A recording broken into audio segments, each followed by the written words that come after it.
하나님 말씀은 창세기 36장 20절부터 43절 말씀입니다. 40절부터 43절 말씀을 합독하고 창세기 36장 20절부터 43절 말씀을 보도록 하겠습니다. 우리 40절부터 43절 말씀 합독하도록 하겠습니다. 에서에게서 나온 족장지의 이름은 그 종족과 거처와 이름을 따라 나누면 이러하니 딥나 족속, 알와 족속, 여대 족, 그러니까 딥나 족장, 알왈 족장, 여대 족장, 올리바마 족장, 엘라 족장, 비논 족장, 그나스 족장, 대만 족장, 밉살 족장, 막디엘 족장, 이람 족장이라. 이들은 그 구역과 거처를 따른 에돔 족장들이며 에돔 족속의 족상은 에서더라. 자, 지금 창세기 36장을 보고 있습니다. 야곱의 이야기를 이어가는 중에 첨가된 일종의 부록 같다라고 말씀드렸습니다. 바로 에서 가문의 족보에 대한 기록이 지금 있습니다. 어제 우리가 1절부터 19절까지를 봤습니다. 오늘 볼 게 20절부터 43절입니다. 그래서 이제 36장까지를 마무리하고 이제 요셉을 통해서 새롭게 야곱의 이야기가 시작되는 부분들을 보도록 하겠습니다. 자, 20절부터 30절은 에서의 이주 이전에 세일 땅의 원주민으로 거하고 있던 호리 족속의 족장들의 명단에 대한 내용입니다. 그러니까 이미 세일 땅에는 호리 족속이 있었다는 것입니다. 그 족속을 누가요? 에서가 와서 다 이렇게 흡수하고 이제 싸워 이겨서 이제 자기 걸로 만들었다 이 말이겠죠, 한마디로. 그래서 이 에서의 후손이 이제 그들과 흡수하면서 동화가 되어버린 나머지 이스라엘 혈통과는 완전히 더 멀어버린 다른 이방인이 되어버렸다는 부분이 나옵니다. 또 끝으로 이제 31절부터 43절은 이제 에돔인이라는 완전히 새로운 하나의 족속을 형성했고 독자적 어떤 세력권을 형성한 에서의 후손, 그러니까 에돔족이라 그러죠. 이 에돔족의 역사를 그들의 비세습 최고 통치자와 각 지방별 주요 족장들의 명단을 이렇게 요약해서 이렇게 했습니다. 이게 왜 필요하냐 그러면 이 출애굽을 해서 가나안 땅 갈 때 그것을 정리했습니다. 저 족기는 에서의 후손이다. 그래서 우리가 갈 때 건드리면 안 된다. 왜냐하면 야곱의 형제이기 때문이다. 막 이런 부분들에 대해서 주의에 대해서 알게 하시는 거고요.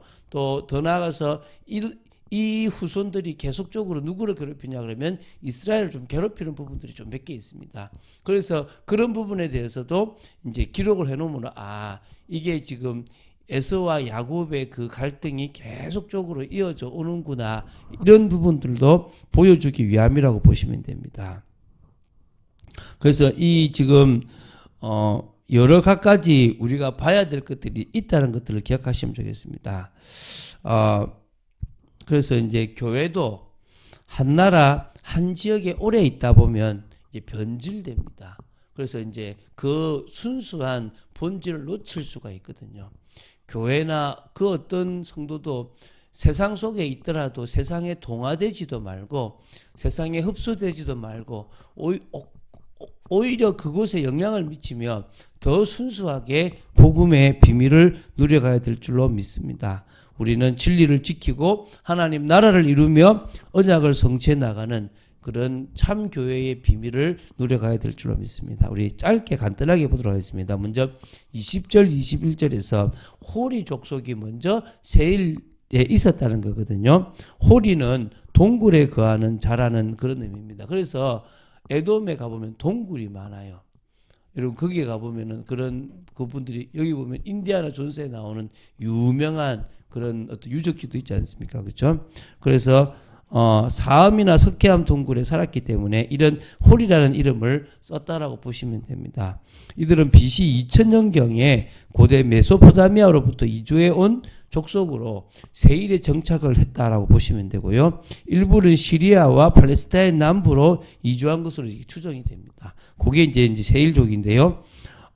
이게 이제 나중에 이 에돔족이 암몬족, 모압족 등과 연합하여 이제 BC 1200년, 1500년경에 이들을 다 쫓아내고 세일에 더욱 큰 세력을 형성했던 것으로 이렇게 추정을 합니다. 그 정도까지만 하면 됩니다. 그래서 모세가 이끄는 이스라엘 민족이 애굽을 떠나 광야를 여행할 때도 이들은 여전히 세일 땅에 살고 있었으며요.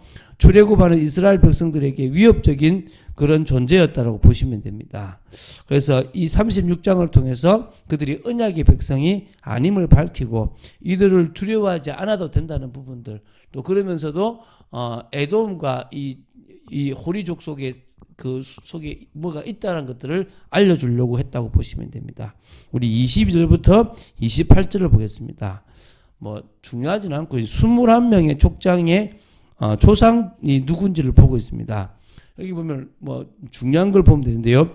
로단의 자녀 중에서 호리의 이름이 나옵니다. 그래서 이 호리가 세일 자손 전체를 대표하는 호리 족속의 부족이잖아요. 그 아버지가 누구라고요? 로단이라는 사람이라는 것을 밝히고 있고요. 또 볼 사람이 이 로단의 누이 딥나인데요. 이 딥나는 이 에서의 아들 엘리바스의 첩입니다. 그리고요.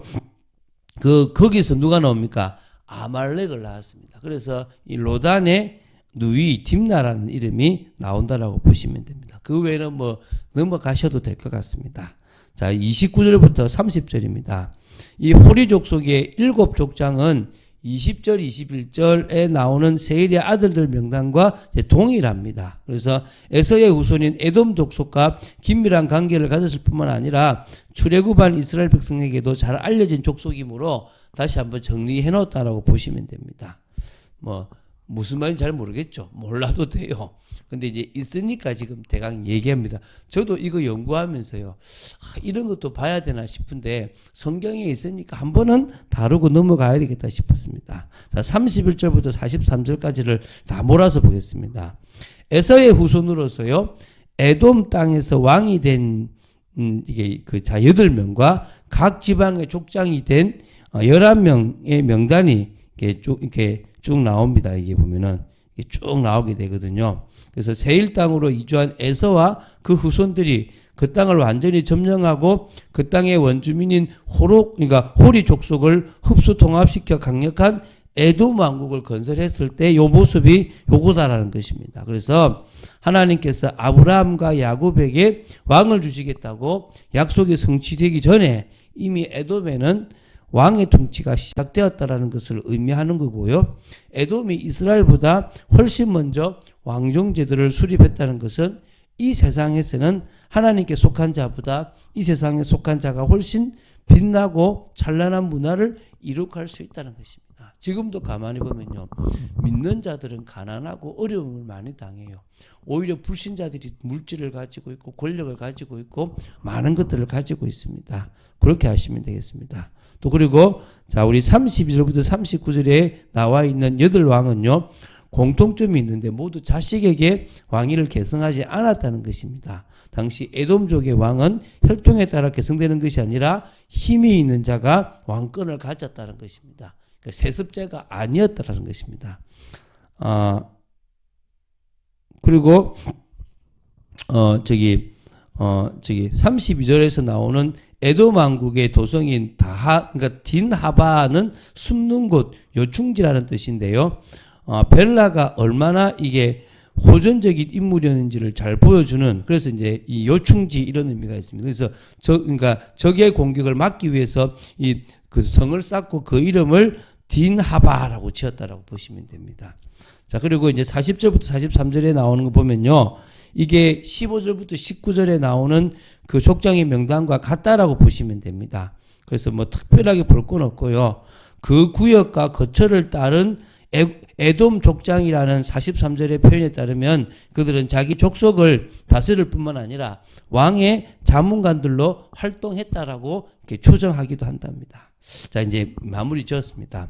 모세는 이 36장을 기록하며 이스라엘이 가나안으로 들어갈 때 주변의 나라들 중에서 이스라엘의 형제 에서의 후손과 또 에서의 후손이 아닌 섞여 있는 민족들이 누군지를 구분시켜 주려고 했다고 보시면 되고요. 또 언약을 붙잡은 우리와 언약을 놓친 저 에서의 후손이 어떻게 다른지 하나님은 누구를 통해서 역사하시는지를 보여주려고 했다는 것입니다. 잘 지켜보십시오. 세상적으로 성공하고 뭔가를 가진 것처럼 보일지 모르지만 하나님 보실 때는 아무 의미 없는 사람들입니다. 우리가 무엇을 쥐고 갈 것이냐는 겁니다. 물질과 명예와 정말 세상 권력이 아니라 언약을 붙잡고 나아갈 때 우리의 마지막은 소망 있는 인생임을 보게 되는 것입니다.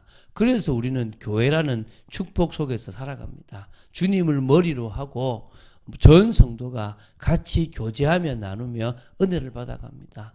먼저는 예배를 통해서 우리는 참 축복을 누려 나갑니다. 신앙생활이 승리의 싸움이 되어야 된다 그러면 우리는 먼저 예배를 통해서 하나님의 은혜와 힘을 공급받는, 그래서 하나님께서 기뻐하시는 그 예배를 드려가는 게 무엇보다도 중요한 거고요.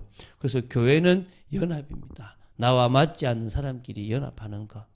그게요, 하나님이 원하시는 것입니다. 여러분, 가정이라는 것도 싸움이 일어나고 갈등이 일어나지 않습니까? 그러나 가족이라는 같은 어떤 그 피를 나누었다라는 그런 부분 때문에 같이 갑니다. 우리는 그리스도의 사랑으로 하나 되었습니다. 저 사람을 품고 기도하고 이해하지 못할 사람들을 같이 이해해 나가는 모든 과정 속에서 하나님은 조금 더 나 자신을 복음 속에서 회복시키는 축복을 누리게 하는 줄로 믿으시기 바랍니다. 그러면서 우리는 뭡니까? 진정으로 이익이 아니라 하나님께 시선이 맞춰져서 받은 은혜를 나눠 나가는 삶이 되어야 될 줄로 믿습니다. 행하는 믿음, 하나님이 기뻐하시는 그런 복된 믿음을 살아가야 될 줄로 믿습니다. 오늘도 우리 주위의 불신자들을 보며 우리가 걸어가야 될 복된 길을 걸어가는 여러분 되시기를 주 예수 그리스도 이름으로 축원드립니다. 주는 그리스도시요 살아계신 하나님의 아들이심을 고백합니다. 믿음으로 나아갑니다. 말씀 붙잡고 나아갑니다. 능력의 주님을 바라보고 정말 저희들은 세상의 성공과 세상의 부와 명예가 아니라 오히려 그 세상 속에서 누구누구가 믿음을 가졌다, 실패했다, 이런 것까지도 보면서 정말 주님만을 의지하고 정말 주님이 원하시는 언약적 삶을 살아가기를 간절히 소원합니다. 이 코로나 시대에 저희들에게 은혜를 주시고 정말 복음 때문에 가장 올바른 길을 걸어가고 세상에 영향을 미쳐나가는 복된 저희들 되도록 지켜 주시옵소서. 주 예수 그리스도 이름으로 기도드립니다. 아멘.